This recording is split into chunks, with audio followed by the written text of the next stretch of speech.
scene, behind the scene to put this conference together.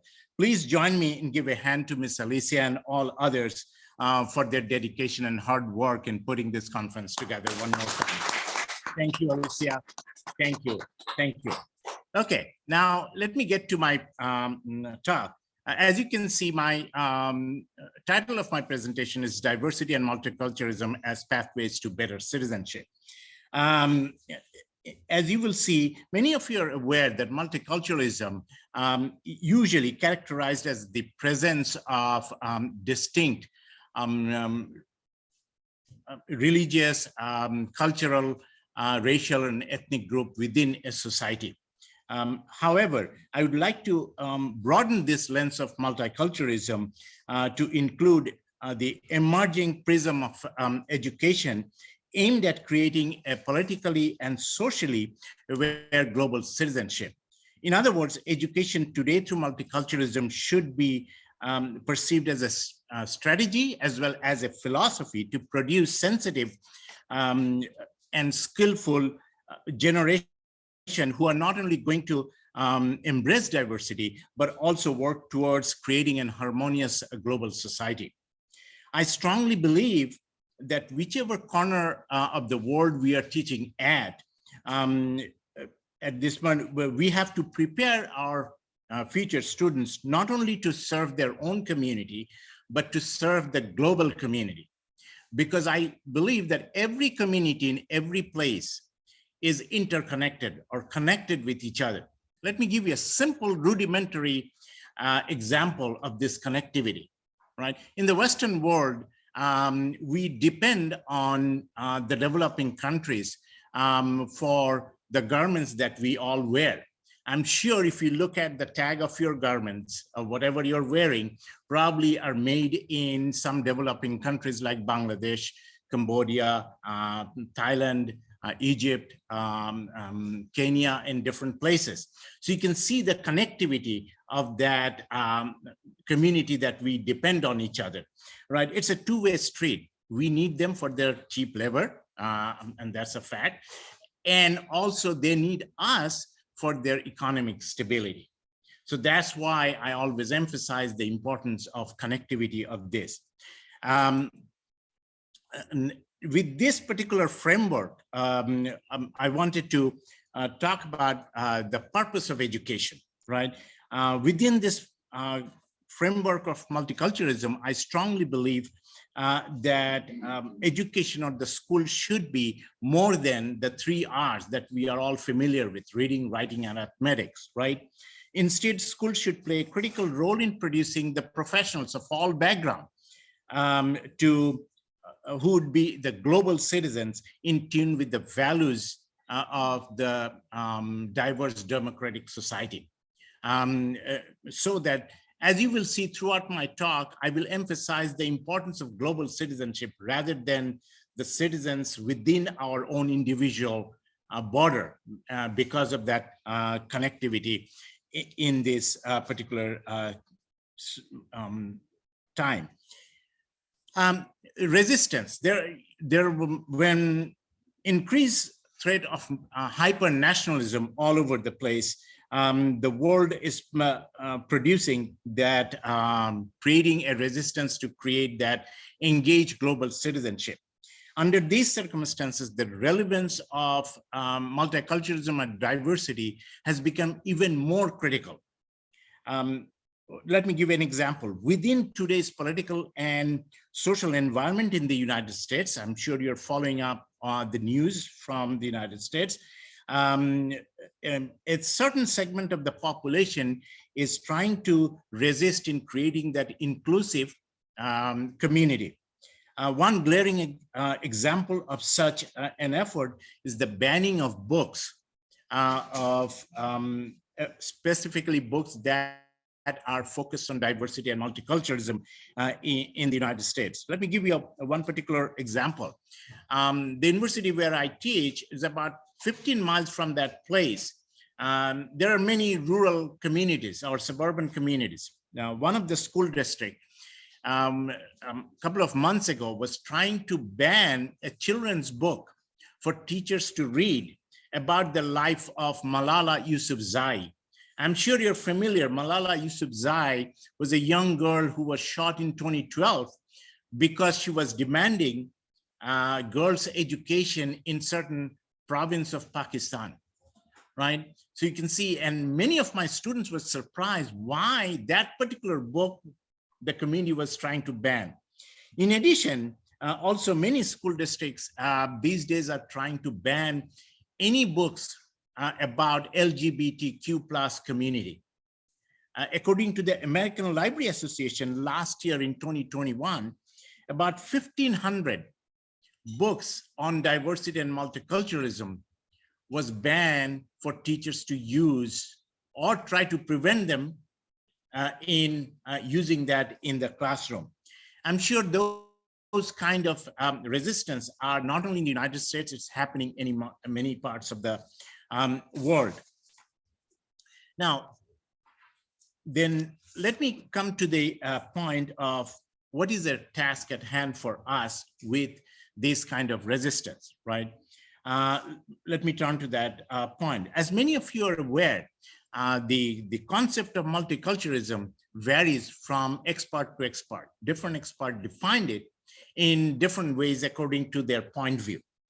For my talk, I'd like to focus on Sonia Nietos, one of the leading multiculturalists in the United States, defined multiculturalism in 3 key points. One of the things she says multiculturalism is a basic education, like reading, writing, and arithmetic. It's for all students, regardless of their background. And the third she's talking about, it's an anti-racist education in terms of school rules. I will come to this point, or the curriculum we use. I'm going to elaborate shortly about each of these, what she meant by this. What does she mean by basic education? In our current global environment, our global society, multicultural literacy is an indispensable, as it is important like reading, writing, and arithmetic. If there is no, this reading, writing, and arithmetic and multiculturalism should be intertwined. What she's saying that in any society, a person to function effectively, they need the basic skills of reading, writing, and arithmetic. She's saying just like those 3 are important, it is also important to be aware of becoming a multiculturalist in that society to function each other, because every society is multicultural. So we have to understand each other's background in order to function effectively. Second thing she talked about, it is for all students. That means regardless of your population in your classroom, every background needs multiculturalism. It is not for any particular group. And I will come to this point a little later on to give you my personal experience in dealing with this particular issue in that. Also, it is anti-racist education. What she meant by that regardless of our teaching level from kindergarten all the way to college, see, we as a teacher, we have to pay attention to the materials we use so that our teaching materials, our school policies, our curriculum is not focused on one particular group in the society, but representing the diverse representation of the society. That's what she meant by anti-racist and curriculum. And that's what the Sonia Nietos point is coming. Now, what is the results? If we can implement this Sonia Nietos multiculturalism and diversity in the classroom at every level, this will create at least 3 distinct skills for our future generation. What I call is that cultural awareness. If we talk about different culture that exist in each individual society, it will make aware of our future students, future generation, the awareness that exists in our society. It will also create a bias confronting. They will be able to confront any biases they see in their community, in their profession, in their personal life. so that they can resist of that thing, that they will not be biased. The third point is similar to that point. I'm sorry, my student worker could not put that frame. What it is saying in that last cartoon is that the girl is saying, and especially it is very common in America, automatically many people think African-American students or anybody of African-American background, oh, they are very good in sports, assuming they are not very good in education or school. So automatically she's saying, oh, you must be good in sports, assuming that's the skills they only have. So that was an interesting thing. So they will also be aware these combat stereotype early on if we can implement multicultural and diversity in our education. Now, challenges. Certainly everybody everywhere might face some challenges as we are facing currently in the United States about implementation of multiculturalism in certain segment of the population. Let me give you a little bit of my personal anecdote of, I have been teaching in this particular university. This is my 22nd year. And I have been teaching, this is my, as a university professor, this is my 26th year of teaching. In that expand, especially when I came to Millersville, not only as part of my education professor, not only I teach education courses, but I also, I'm sure those who are in the teacher prep program or institutions, you are aware that you also have to supervise students for their practicum in their public school setting or school setting. How many of you do that in your program here? Those are preparing that they have to. So I also have to supervise them as they go out in the public school classrooms. When I go and visit those schools, I also talk to the teachers under whose supervision our students work in that particular classroom. I talk to these teachers about their curriculum, about their program in the school. Many times I would ask them, do you teach multiculturalism and diversity? Interesting about that, many of them clearly stated to me that they do not see the need for multiculturalism because, quote unquote, they do not have, because they only have, quote unquote, white students in their classroom. I still remember one particular teacher told me, I quote, I would have focused on diversity and multiculturalism if I had minority students in my classroom, right? What it is interesting, what this is telling me, to me, these teachers are missing the key point of what Sonia Nieto was saying, that multiculturalism and diversity is for all students, both majority students, majority group, as well as minority group, right? So that's what's the interesting thing. When Sonia Nieto was saying it is for all students, this is proves that it is important. It is not only, even if you have, quote unquote, all African-American students or Asian students or whatever particular ethnic group, they still need to know because they're living in a diverse particular society. So that's one. Let me give you one quick another example. Again, when I start job in Millersville, again, I went to one particular school, and this particular school is about 20 miles from the campus. It's a very rural and very 90% of the population is white American. Especially in that particular school, when I first walk in, I didn't see any students other than white students. As I'm walking down the hallway, I still remember that, and fourth graders came out from the classroom and walking down the hallway in the opposite direction as I'm walking towards the classroom that I need to go to. He looked at me and then covered his face and said, "Oh no, it's black," right? So, many people ask, were you mad at that fourth grader? I said, no, why would I mad at that fourth grader? What, again, to me, is that chances are that child was not exposed to multiculturalism either through literature or some other way. Otherwise, that child would not have reacted the way he reacted. Again, this point proves what Sonia Nieto is saying. Her third point is that multicultural education should be an anti-racist education. Why? Because the teacher have to select materials that represents everybody in the society and expose the students. Interesting.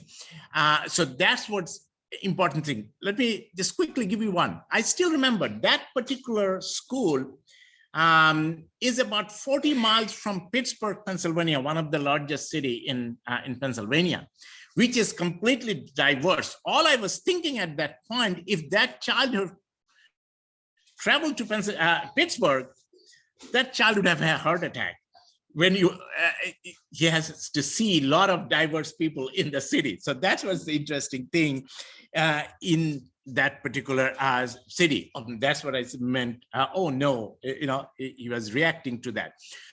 So you may face similar kind of challenges at your place in different ways. So that's why it is important for you to be aware of. Let me conclude. I know we are in shortened time, so I'm going to cut down to that, to my appeal to all of you, is that my appeal to all my fellow educators from all over the world through online as well as who are present here is to embrace diversity and multiculturalism. When you're teaching, again, as I said, from kindergarten all the way to college classes, please remind your students that you are not preparing them only to serve their local community, but you are preparing them from the global citizens. So that's what my appeal to all of you. The second thing I would say, under the current environment, and if you come to my talk later on in my own presentation, I will try to also emphasize the needs of this, because there is no alternate to global citizenship. Even if we do not go out of our community, we are still connected one way or the other with each other from every corner of the world. So therefore, to me, that there is no alternate to global citizenship. You have to emphasize that, whichever profession that you are preparing your students for. So that's one thing. Last thing, this is my personal interest in that. I always tell my students on the very first day of my class, because remember, I teach students who are going to be a teacher from elementary school, from kindergarten all the way to 8th grade. So I always say this last point, and appeal to all of you. There is nothing called homogeneousness. I would ask you to take that word, erase it from your dictionary or from your mind, because we are not homogeneous at any point when you're dealing with human, right? Even if you say, let's say we are all here belongs to race X, right? That means we have all similar characteristics, physical as well as skin color, right? Are we homogeneous? No, because first thing, anybody who walks into this room, they will automatically see what they will notice. What is the main difference anybody walking into this room will see? Two groups, male and female, right? There goes your homogeneousness out the window, right? So we are already diverse in terms of our gender or gender classification, right? So that's why I always appeal to all of you, take that word when you're dealing with human and teaching human. There is nothing called homogeneousness. We are all diverse population. Thank you very much. Have a wonderful conference. Thank you for your time.